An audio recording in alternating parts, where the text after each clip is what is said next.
Brand new UI interface, upgraded interactive experience. Left project panel now offers 3 views: large image, grid, and list, making it easier for users to browse and select footage efficiently.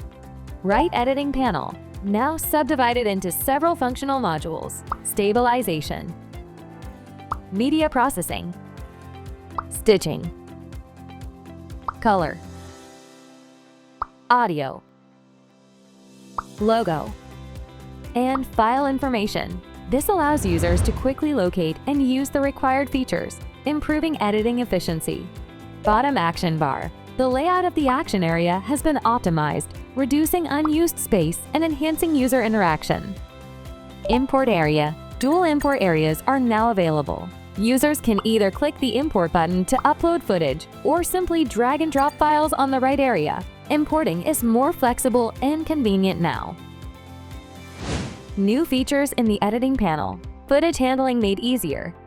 Stabilization. New anti-shake feature, ideal for roller coaster and FPV drone shots. Media processing. Added manual defringe feature for videos and JPG photos, which helps accurately eliminate purple fringing in complex scenes. Color compensation and edge color protection are also available now, ensuring sharp and accurate image quality. Stitching.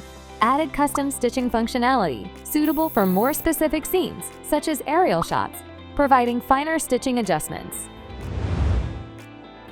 New close-up stitching for close-range scenes, such as fixed camera positions inside cars, delivering more seamless results than ever. Color. Now supports lot strength adjustments and SDR color grading. Logo. New logo feature, allowing users to either choose a pre-made logo from Studio or upload their custom logo to add to the top or bottom of the footage.